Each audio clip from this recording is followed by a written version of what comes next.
At the beginning of the film, we see a meteoroid falling from above into a hilly forest. The scene then cuts to show us a deer inside the forest, whose one antler had been badly injured. The deer was still in shock from what had happened when we suddenly see a tentacle moving toward it from behind. On top of that tentacle were several smaller tentacles which attack the deer and kill it. And this is where it is revealed that when the meteoroid came crashing down, an alien had come along with it to the ground. The scene then cuts, and we are shown a couple, Ruth and Harry, making their way toward that same mountainous forest. On the way, they stop for lunch and notice that the young waiter boy seemed very nervous. He asks them whether they also saw the meteoroid falling down. Both of them laugh at his question because it did not seem like something worth believing. When did meteoroids just fall down in the world like that? They continue their journey, and while walking through the forest, Ruth feels multiple times that someone is following her. Several times she turns around to look, but there is nobody there. Yet Ruth still has a feeling that someone is keeping an eye on her. By the time they are done walking, evening has arrived. They cook food again, set up their tents, and go to sleep. In the middle of the night, Ruth wakes up again due to a strange noise. She steps outside to look and finds a deer standing at the edge of the forest staring at her. This deer also had one antler missing. It was the same deer we had seen at the start of the movie. It was staring at Ruth in such a strange way that Ruth herself was disturbed looking at it. And just then, someone suddenly comes from behind and places a hand on her shoulder. She gets badly frightened, but it turns out to be Harry. Seeing Harry, she relaxes a little, and when she turns back toward the forest to tell him about the deer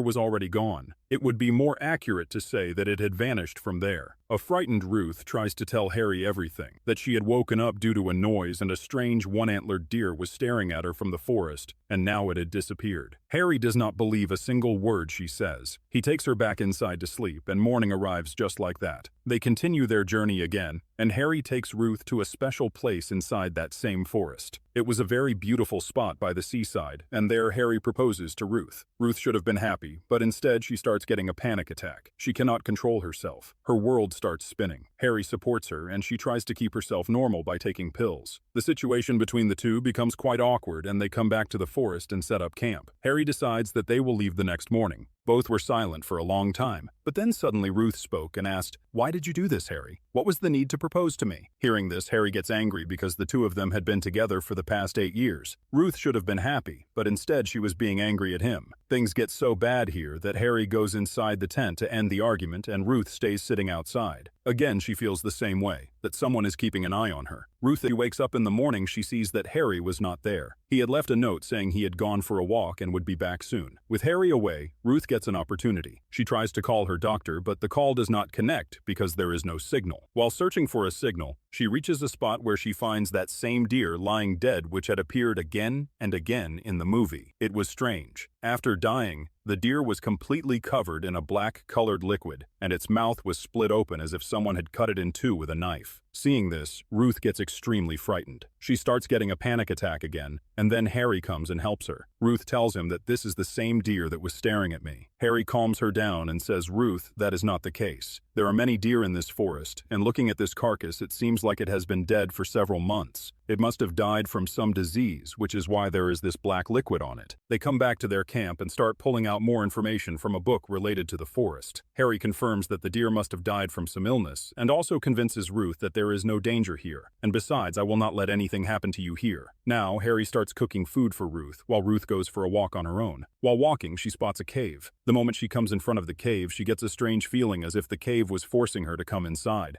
She walks into the cave, and inside she spots a blue-colored liquid in one spot that was glowing. Before Ruth could touch that liquid, someone appears there, who we are not shown. But seeing that person, Ruth lets out a loud scream, and the scene shifts from here. On the other side, we are shown Harry, who had been waiting for Ruth for quite some time. But when Ruth does not return even after hours, he goes out to look for her, and he does find Ruth in the forest. But now her behavior had become very strange. Harry does not notice this properly and tells her to follow him. Ruth starts following his instructions in a way as if she were his robot. There was no expression on her face at this time. In the middle of the night, when Harry's eyes open again, he sees that Ruth was not there. He gets scared. He takes a light and goes outside to look for Ruth, and suddenly Ruth appears from behind him. In her hand was Harry's own knife. Seeing this, Harry gets frightened and asks her, "What are you doing with that knife?" Ruth replies that she was hearing the sounds of animals from the forest. She thought some animal was about to attack them, so she had taken the knife to kill it. Harry looks around and there is no animal anywhere. So he takes his knife and brings Ruth back inside the camp. Harry falls asleep, but inside the camp we see that Ruth had not blinked even once the entire night. Morning arrives. Harry starts cooking food for Ruth again, and Ruth sits down on a chair. Harry tries very hard to talk to her, but Ruth was completely silent. Harry eventually went quiet too, and after a long time, Ruth broke the silence again. She says, "I am sorry. I should not have done what I did to you. I should have accepted your proposal. Come, take me again to that same place and propose to me the way you did yesterday." Hearing this, Harry gets happy and takes her to that same spot. He proposes to her in the same way, and the moment Ruth puts on the ring, she does something very terrible. She pushes Harry off the edge, and he falls down from the cliff. He does not fall into water, but rather onto a rock in such a way that it seemed Harry was now dead. After this, Ruth starts running from there, and while running, she suddenly falls. Ruth sees that another couple had also come to that same forest for camping, who spot Ruth and ask her what happened to you. "Why were you running like this?" Ruth tells them that she remembers nothing at all. They feel that Ruth is in some kind of trouble. They also decide to inform the police, but there were no signals in the forest. They keep Ruth with them, deciding that they will head back to the city first thing in the morning. These people tried many times to ask Ruth, "What happened to you? Why are you quiet? Why are you not talking?" But Ruth always stayed silent. And then suddenly, Ruth pulled out her knife. Both of them got scared. They thought Ruth wanted to kill them, but this time Ruth points her knife toward the front. We see there that Harry had arrived and he was walking in a way as if nothing had happened to him at all, not just death. There was not even a scratch on his body. When these people also spot Harry, Ruth gets frightened and runs away from there. The man who was helping Ruth goes close to Harry to stop him, but Harry pulls out a knife from his finger and cuts the man's hand and then badly slashes him as well. That man's wife also gets scared and starts running after Ruth. Harry now slowly starts walking behind them. He was about to kill the man's wife. Ruth knew she could come out and save her. She does come out to save her. But Harry does not listen to a single word of hers. Instead, with the knife in his hand, he first splits her mouth in two and then kills her, after which he points that same knife at Ruth and asks her, "How did you find out my truth?" And this is where the twist is revealed, that the Harry standing in front of Ruth at this moment was not actually a human, but had become an alien. How, when, and in what way? Ruth gives the answers to all these questions, to both the alien and to us. She explains that when she had gone out for a walk, she spotted a cave, and inside that cave, there was a blue-colored liquid. Inside that same cave, her eyes suddenly fell on Harry's body. His condition was the same as what had happened to that deer the day before, and at that very moment, she understood that you are surely not a human, but some other entity who was first keeping an eye on me by taking the form of the deer, and then after killing Harry, you started keeping an eye on me by taking his form. In reality, the alien in this story can take the form of anyone, along with their memories and feelings. Now, Ruth disappears from there, while the alien is lost in thought. She had no idea what she should do. She was getting panic attacks again, for which she also takes pills. Here, she thinks back again on everything she did after finding out the truth about that alien Harry. The reason she was expressionless after coming from the cave was because she was very scared. At night when she had the knife, she had picked it up to kill Harry, but she could not kill him. The entire night she spent inside the tent with Harry, she did not blink once because she thought that whoever this is in the form of Harry would harm her. After which the next morning she made a plan to kill him, and for that plan she took him to the cliff under the pretext of wanting to be proposed to and pushed Harry off the cliff. But this was not Harry. If it were a human, he would have died. But he was an alien. He came back to life and came after her. Here we learn the story from the aliens' side, that these aliens go to every planet. Whichever planet seems suitable for their people to live on, they call their colonies there and start living on those planets. This alien had come to Earth as well to see whether this planet was safe for those aliens to live on or not. Upon arriving on this planet, he started taking the form of the organisms of this planet and started learning about them. But one strange thing he experienced for the very first time in his life was that on this planet there was an emotion called love, which he had never experienced before because he had absorbed all of Harry's emotions inside himself. That is why he now loved Ruth as well. That is exactly why he had not been able to kill Ruth. Ruth attacks him quite a few times to save herself, but the alien says nothing to her. He keeps healing himself again and again. He only wants Ruth to treat him lovingly at this moment so that he can enjoy this feeling even better. In this same way, he lures Ruth away from there with his sweet talk. He reveals his alien nature to her and says, "Come with me. Very shortly, many more aliens like me will arrive here, and upon arriving, they will kill all the humans in this world and take over. But I do not want you to die, so you will come with me to my planet."